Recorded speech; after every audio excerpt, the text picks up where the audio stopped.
Hear ye, residents of Mapletown. You didn't expect that. I was not ready for that. The king is coming. Are we doing this? Yeah, this is great. The king is coming. This is your best intro yet. The king is coming, and he's checking out all the villages to see which one is the best in Deeproot Dwellers. Let's get to the table and check it out.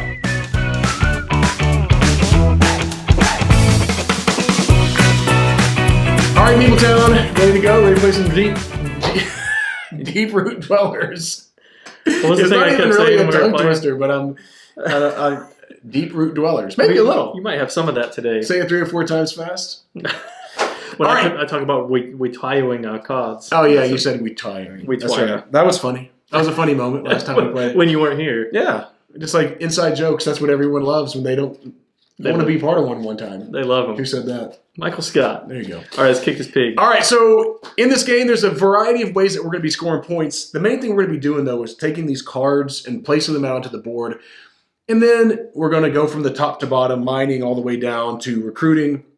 And we're going to be doing the actions that are out on here. All your cards are going to have skills and values for the skills, right? So that you can see this bishop can't mine, doesn't have any mining skills, but does have some season skills. Let's just see, I'm just pulling some of these up. Your landscaper there is, he's pretty good at planting. That's why he's got that 2, right? Yeah, so I just want to see the 2 next to the flower. And recruiting 2. Also, some of them may have some abilities at the bottom that you could play for their ability, which is retiring or whatever you said last time. So what we're going to be doing on our turn is we're going to first start off by drawing up to 5 cards. So there is a deck building element to this game. So 1, 2, 3, 4, 5. You give me the first player. All right. And then when that's done, what am I going to do, Dean?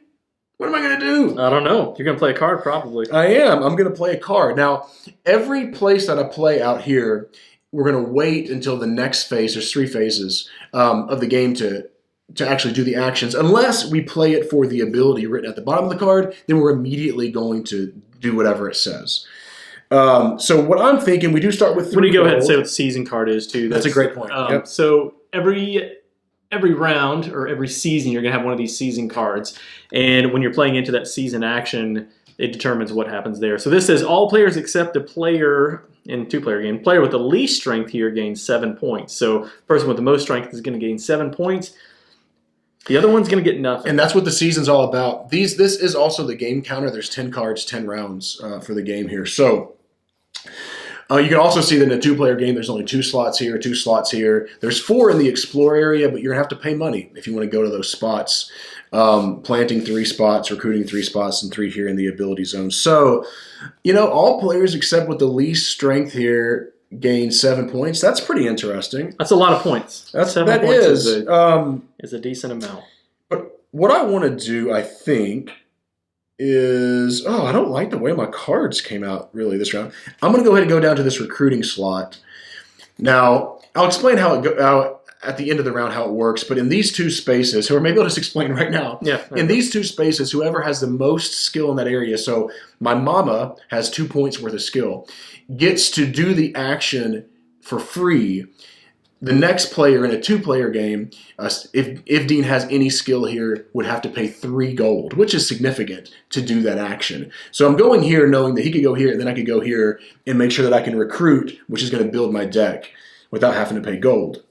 Of course, I could put a miner up there and get some gold that way. So a lot of ways to skin a mama. Whoa. Oh, wait, that's actually really... A mouse. I'm sorry, you don't want to skin your mama. Your mama's got skills. Your mom might skin recruiting skills. That would be tan your hide. All right. What if your mom said, "I'm going to skin your hide, Dean"? What would you say? I don't know. That's kind of weird. I'd be like, "That's interesting, Mom." Okay. Well, I'm a little limited in what I can do, but I do want to place a card in the season up here. I think 7 points is too much to pass up. I don't want to lose those points if I can help it. And so I put my bishop here who has 2 skill in the season category. But what it does is hurts me in the planting category where he's also got 2 skills. And so I'm going to have to make that up in another place. I'm going to do the same thing. Now that's it, except for what's interesting there are cards that you can play the ability that could boost a skill. So that always leaves that element of surprise, that element of tension in the game, going, okay, I just tied him, but this could be for naught, because it says all players except the one with the least strength gain 7. Dean could play something that allows him to boost that up a point, and I'm done so. That's right. That's right. And the timing of that becomes important. You'll see that in a little bit. I'm first, so John's always going to have the last, or I'm sorry, John's first, so I'm going to have the last option to make that decision. And you can use these to keep up, by the way, with your how many cards you've played, because as the game progresses, we may, if you go up this track, be able to have more cards in your hand, and you only play 5 every time, no matter what. That's right. That's right. And I've only played 1 so far. Let's see. I'm going to want money, I think. And so I'm going to go ahead and place up in the mine. There's only 2 spots there. And so now that forces John to put a spot there. Or, you knew I was going to do that. Yeah, I thought you might. Money is it's huge in this game. Yep. It's your only resource, really, besides your cards. But the other thing I know that I would like to be able to do is to explore. Yeah. Oh, man, this is tough, though. I really have some decisions to make. Yeah, I know.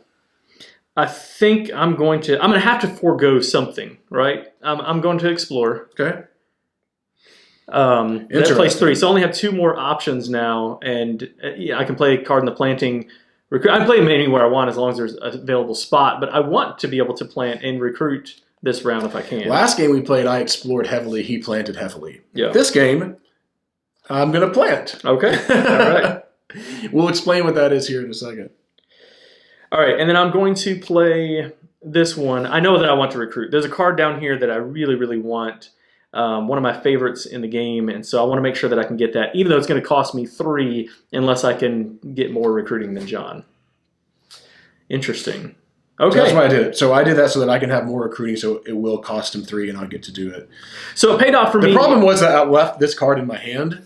I wasn't trying to be mean, but all I could do is go mine, that's clogged up, or recruit. Yeah. So I could also, I guess, pay to gold to add a skill, which I could. I thought about doing it just to hose Dean right here, and I would get 7 points, which would have probably been a more optimal play, but I'm just being I'm playing a little bit nice. I'm not. Dang it, you're going to do it. I held on to the same exact card, and depending on what John did here was going to be what I did here. I should have done that. If he played it down here, I was going to play here. If he played somewhere else, I was considering playing this one here so that I wouldn't have to pay, because now I'm not going to have any money at the end of this round. I was hoping that you didn't draft that card, but it's good. So what that means is, again, we say that I pay a coin, and then I take one of my markers, and I'm going to place it on top of the season. That could be like a game changer right there. Right off the bat. I've already won this game. That was big time. We're only playing 2 rounds of this, I think. So yeah, we'll play a couple rounds. Yeah. So I'm probably going to win. No, we'll see.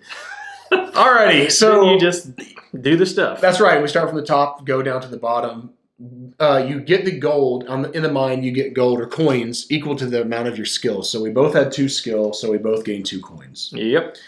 The season, Dean, 7 points for me. None for John. Me. So Dean jumps out to a 7-point lead. That's where it paid off being the second player in this case.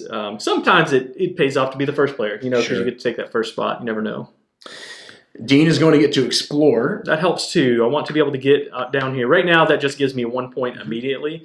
You have to match the equal or greater value. Yep. Of the experience. What is it called? The skill. Skill. So there we go. You can see there where the compass is. The squire gives 2 points worth of skill. That's what he needed. At least that many to go to that one spot. He gains a point. But a point's not much, but as you progress, and you gain those points immediately. That's right. Which, that's a lot of points that you're adding to it if you could get down to that. You'd have to go every single round to get to that 20 points. You'd have to do that. But you can. Yep. Right? But it prevented me from planting. Yeah, from planting. So in the planting phase, I'm going to take flowers. Now the flowers, there are some statues that you can get that will say, hey, you score 2 points per tulip or whatnot, which that's another way to score the points. But straight up, the periwinkles are worth 3 points, and you have this card right here that's explaining to me what all these do. And the lilies are worth 1 point for each different type of plant in your garden. So if I want to have a bunch of different types of plants, I could take the lily. You may also see that both of these cards have little butterfly and a bee. They all don't have those. At the end of the game, I'm going to take these tokens immediately. At the end of the game, whoever has the most butterflies and Bs respectively score 10 points. Second place, 6 points, so forth and so on. Actually, on this card it says 7. The rulebook says 6, but whatever. This is just prototype Kickstarter thing. So, okay. So what do I want? Do I just want to get the straight 3 points? I don't think so. I think I'll take the Lily and hope that maybe I can score much bigger than 3 points with it. And when I do that, I will take A, B, and A. I think so. It's like this. So it's like thematic. Look at that. I'm just gonna put it on the card because they're over there. What a brag! Chilling on the Lily. I mean, you're beating me by 8 points right now. Yeah, you're bragging about all your bees and butterflies. Oh, do we need to have a talk about the butterflies and the bees? Here's the thing. This would be a great way to start that conversation with your children. I don't know. I don't know about that. Let's play Deeproot Dwellers. And then when he's like, I just got a bee and a butterfly. I need to talk to you, Noah. That's what I'm going to do.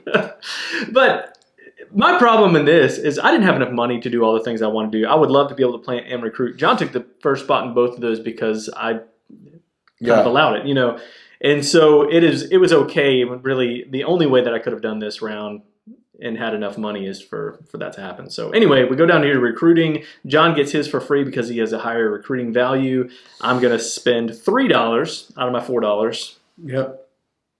So I'll just say, so you have a couple things you're looking at. You're looking at the skills and stuff like that. I have this card I really want. I want this Orator for the ability that it has. The ability is that it says that retire a dweller from your hand or discard pile, meaning it's a way to thin my deck out. I can take one from I guess I don't really need to explain. I take one from my hand or discard pile, but then I gain 2 points. So I can thin my deck out and score 2 points every time. However, his major skill is the compass, which is exploring. So far, I haven't really done much with that.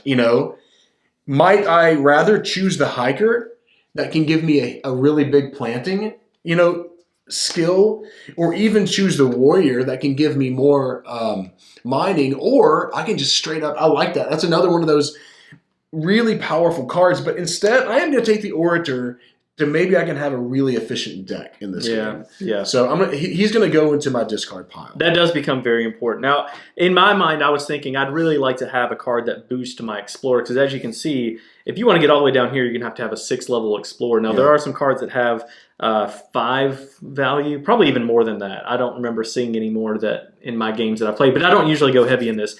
This game I want to, but unfortunately I have 0 cards that help me with that. Wow. But I do have maybe my favorite card in the game, which is the Knight. And that just straight up, if you play it for its ability in the ability zone, it gives 3 skill to an already placed dweller, which this can help me out quite a bit potentially. Which is exactly the same thing as the one that it's not the exact same card. Right. It has the same ability if you want to use it. I find myself using the Knight a lot more. It is. If it comes out. It just gives you a lot of flexibility. Yeah. Now you probably saw, we're going to remove all our recruits. We're also going to take these cards back. There's yours. They're going to go to our discard pile. All our cards that we had in our hand are going to go to the discard pile. All of our recruits are going to go to the discard pile. All right, we're going to remove this. Put 2 new ones, and then we're going to put a new season. Oh, 2 lilies. Ooh. That decision. It's interesting when that happens because you don't. That's not. You good might for not me. care as much about that. I mean, it could be, but it's not like. I mean, I guess I could send another lily and then try to have a whole lot of different ones, but it takes away a little bit. Maybe that'll be. There are statues in the game too that allow you to get points for different types of flowers, and I'm pretty sure there's one that gives you 2 points for lilies that you have. Well, that is good for you. Player with the least skill here must discard 1 card from their garden. So that was interesting. I don't care about that. You don't care. Like you can just. I guess the positive is, I could just maybe win that one easily. But Dean could just be like, hey, go ahead. I want you to. You really have to go win that one because you could lose your lily. I do get to keep these tokens if I lose it. So, and that's why I don't necessarily care as much about that, especially because 2 lilies are out here. We might not place in the season at all this time, potentially. Again, we're going to get 5 cards this time. Did I just take those from this deck? I think I did, didn't I? I did, yep. These are supposed to go here. So you put out 4 new recruiting cards. Yep. Here we go. You don't draw from there. It's actually not a confusing thing at all, but I just made it confusing. I take from my draw pile.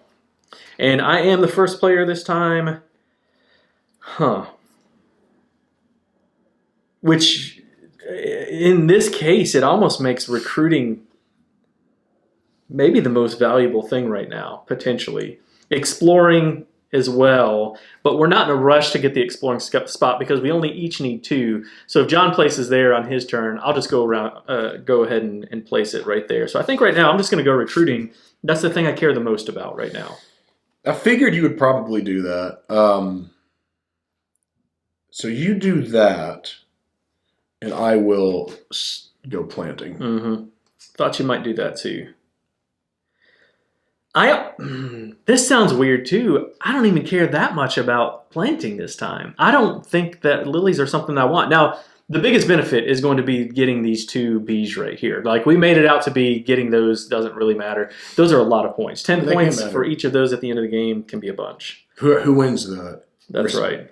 So it'd be a 4-point swing or 3-point swing, I guess, in a 2-player game.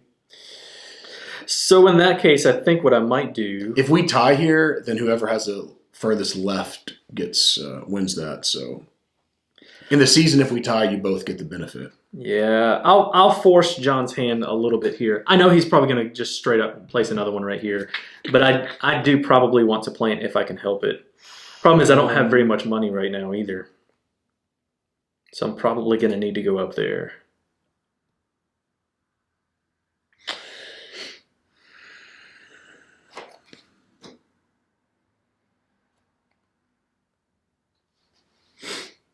Yep. I don't want to spend money there, for sure. So for sure right now... Now, he could have placed another one behind there. Right now, if we stayed tied, I would have been fine because I was on the left. I just didn't want to take that risk. So what I'm thinking is Dean's got 2 cards left. Now, I have something I really want to do. I'd like to do a retirement thing right now in the game. Oh, yeah. And go ahead and thin my deck out a little bit. The problem is I've got 5 coins. If Dean goes here, then I won't get one of the other. Mm-hmm. So it's too risky, I think, for me to do it at the moment. So I'm just going to go ahead and play my landscaper.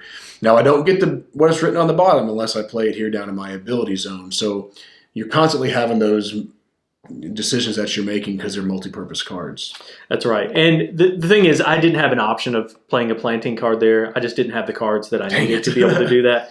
You never know that. No, right? I don't. You never know.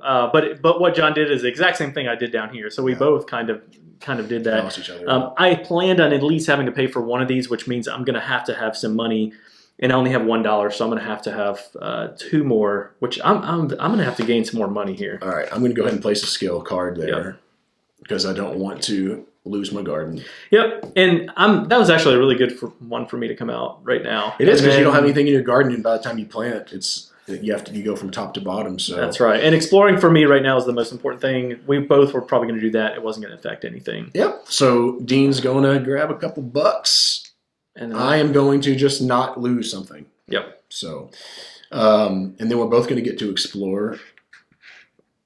Hey, I'm on the board, Deanie. I get my little token. So now I'm going to start drawing 6 cards. I can still, like John said earlier, I can still only play 5 cards every time, but you have more options in your hand. Which is nice. Really nice. It is. Okay, so I am planting. I wonder what I'm going to choose. Yep. Yeah, so... I even considered, and I'm still thinking about it now, it's cost me $3 to plant that lily.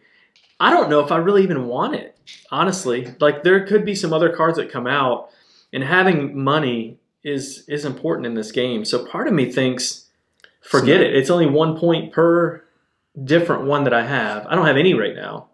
I'm not going to do it. I'm not going to buy it. Because you could, you could have 5 or 6. It could be worth a lot of points at the end of the game if you went that direction. If I did, that's right. Yeah. That's right. But because I'm already a little bit behind. Yeah. Like some of them, like, so for example, like the daisies here, you can score a ton of points if you get a lot of daisies. Yeah. I mean, you can score 36 points if you have 5. Even 2's worth 8 points. So now if daisies start coming out, I'm going to be frustrated that I got the lily there. So there's a little... maybe push your luck even with that element of the garden for sure, of what's going to come out. Absolutely. Okay. But I'm going to have to get these. There's no doubt. You get a ton of points this way. I would say probably most of your points come from your garden. But let's go set those up there. You need to be smart about it at the same time. And then recruiting, I'll be able to get mine for free. This is interesting. I'm going to go ahead and say, since I have been doing some planting, I'm going to go ahead and grab this because it gives me 3 plant points. Also, it gives me 4 recruit points. So that could kind of help me potentially later on. I kind of like the entomologist that gains me a bee or butterfly token. Right now, I'm winning easily in that. So I'm just going to, whoops, I was going to put it in the wrong pile. Take my mailman and put it in my discard. So I was really hoping, I mentioned earlier, I want to be able to go heavy on Explorer. I'm in the territory now where I have to have 3, and I don't have any cards. 1 card that gives me 3 Explorer, which means I'd have to play 2. Unfortunately, none of those came out, but the Trickster came out, which allows me to steal 2 gold from John whenever I play this. But it's also a 4. So you have to make that noise. Oh, you do? Mm-hmm. Is that... It's not a witch, is it? I don't know, but you're tricking. No, I don't think so. You have to make the fox noise. What does the fox say? So anyway, 4 money is a lot by mining, but also stealing 2 could potentially even be better. So that's going to go over Especially here. if it like strapped me for cash, like really Yes, bad. If this was all I had was my 2 and you played it, and you could really host me, or even force me to use some cards to go up here to where you could do more of that stuff, which would be kind of interesting. So that's a pretty good card potentially, and then you again reset everything. A new one of these comes out, 2 new of these ones come out. Take all your cards back. This time we would shuffle all of our cards back up. That's right, and we're gonna have more cards in our deck that we can get, and I'm able to get 6 cards now and be able to play 5. Of course, you would take these off. That's right. Don't do that. Yeah, we're not talk about it. That's it. So anyway, play 10 rounds of that, and whoever has the most points at the end of the game is going to be the winner. Right now, I got my money on John. I'm gonna go ahead and say you got your guard. No. I like where you're going here, though. Okay, we'll see though. Yeah, I mean, you've jumped out. Like that's a nice little lead. 7 points. This is playing opposite of what happened last time. I sacrificed some stuff to get those 7 points. So I don't know if it was worth it. But we'll see. Yeah. So anyway, again, this is a Kickstarter prototype, and so we don't always give our final ratings, and also we are kind of hesitant on our art and components, but we'll go ahead and talk about what we see here.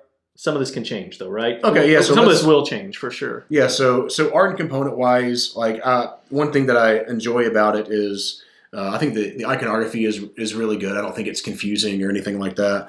I don't know if he's going to. I wouldn't mind. I would like to see an icon next to these, even though they're in order. I just would like to see that. Yes. Anyways, that would be nice because it would just match up and make it a little bit even clearer. But again, this is the prototype. I think that's good. I think the art looks really close to being finalized, which I really think that's also really nice whenever you're, thinking about backing a Kickstarter to see like everything that he sent us, like seems like it's very well thought out and the graphic design. That's the word I'm looking for, the graphic design and all that kind of stuff. It definitely has like those, I mean, you can't play this game without saying the word Everdell. I don't know if Kevin wants me to say that, like if he wants it to be, it doesn't play out like that game, but it definitely has that artistic kind of feel to it. It's almost somewhere between Everdell and Tiny Towns, that same art that's on there. I like it. I like the art on the cards. I think it's really cool. Some of the characters are really neat. And fantastical too. You got a wizard in here. You've got you like the wizard, yeah, because it's kind of weird. It doesn't, and there's a what was the other one that was in here? There's a witch in here. I forgot what. So you're like, it's not just this like animal place. It's like it's not just magical elements to it. It's not just a village, but for the most part, it is. It's just you have these like fantasy characters in there too, which I think is kind of neat, and the art matches up with it really well. And you have this one guy that I don't see is that part of my? Oh, it's not part of your original. Well, there's one guy called the Digger, and I thought I had him in there. How would you like? You're the village digger. That's what you do. Like, what do you do with your life? I dig things. If that's your name, it's what you have to do. I don't think that's his name, though. No, right? this is their occupation. No, but still. Like, her occupation. What would your LinkedIn look like? Mama is her occupation. Like Dean Dunning, the digger. The other cool thing is you've got, would you have 40 cards in your deck? Yeah, is that right? That's right. Which means you're going to see all of the cards that come out, but you're only going to be able to choose one of those. But it'll be different in a completely different order every time. That's 100% right. But they're all different art. It's all different characters, which I think is really cool. Yep. And I like it. I like all the setup on this one. All right, let's talk about the gameplay. All right, Dean. So let's talk about the gameplay again. What we do on Kickstarters is We don't give ratings and all that. We try to point people to the direction. If you like X game or that game, or you like this mechanic, this might be something that you're interested in. And we do also talk about some personal, like we like this about it and don't. But we try not to get super heavy on that part of it. So what type of person? Yeah, what are some things you like, and also what type of person you think would be like, yeah, let's back this thing? Well, one, this is a very unique game. I think it is deck building at its core, but the way that you're getting your cards, you each have the same decks, but they come out, like you said, they come out in different orders. And I think that's really cool, and I feel like that part's unique.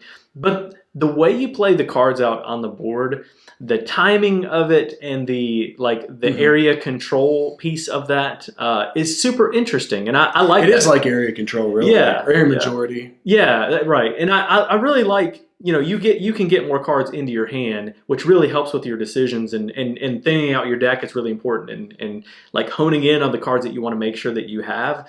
But at the same time, like what I do really is feeding off of what John's doing. The player interaction of this is through the roof because of that. Like if I want to recruit, I better go ahead and do that.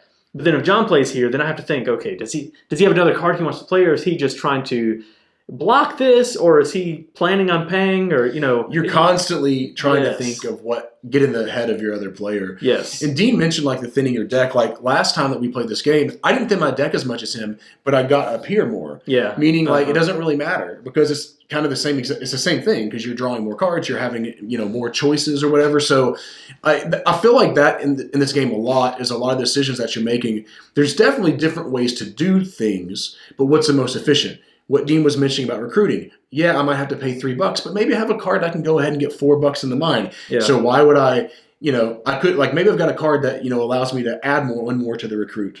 So is it worth me to add one more to the recruit, make sure I don't pay the 3 and he pays the 3, right? Or do I go up here and say, you know what, I can pay the 3 if Dean goes here, but I can play it up here and I'll gain a coin. Yeah.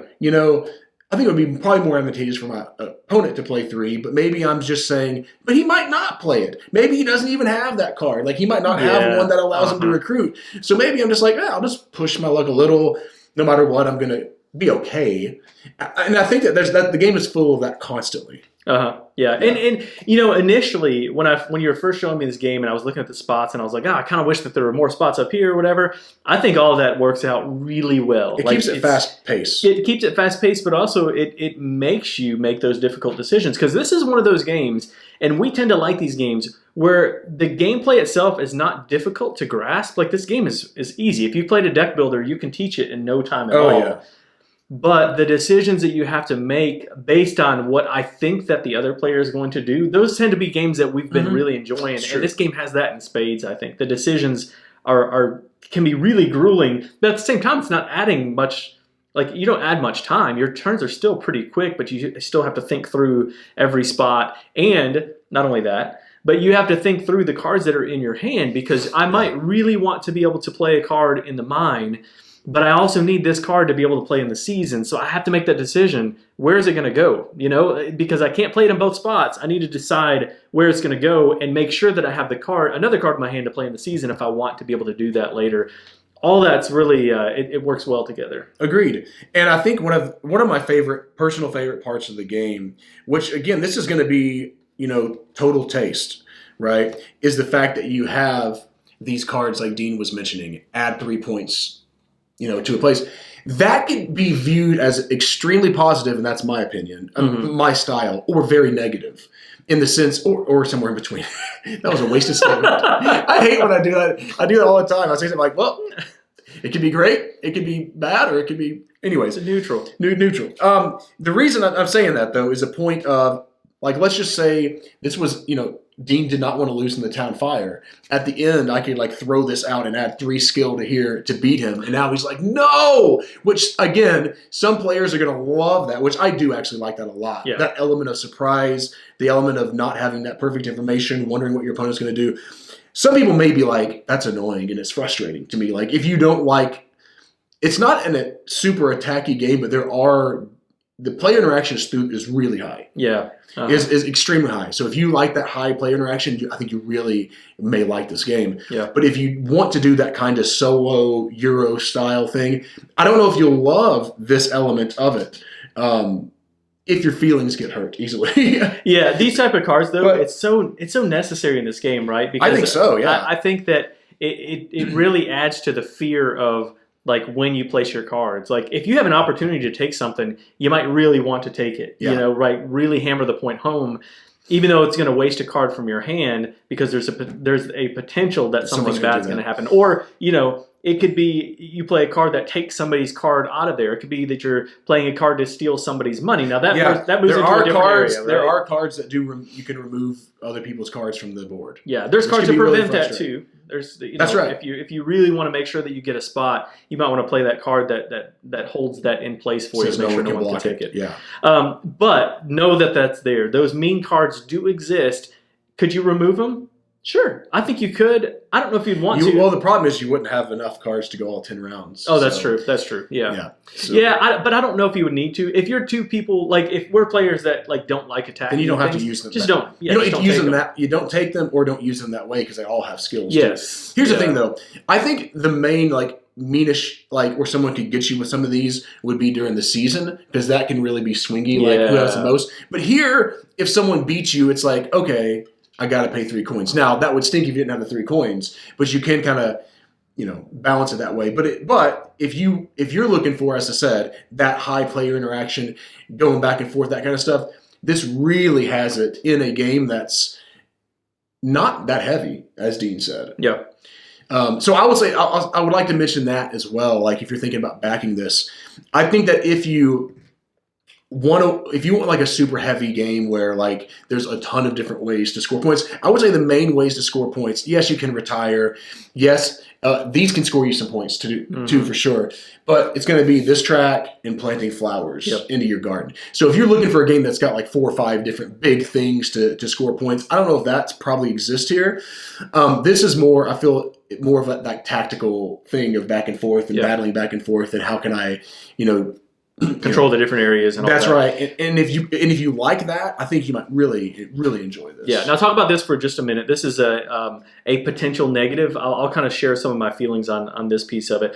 These can be, John mentioned, swingy. I actually really like this part. They can be big time. And some people will be the same as me. Yeah, you've already seen 2 that are pretty big deals, right? You're removing a card, one that just straight up gave me 7 points, but I had to, spend cards to do there. The player with the most skill here scores 12 points, minus 3 points for each other player. So in a 2-player game, that's big time.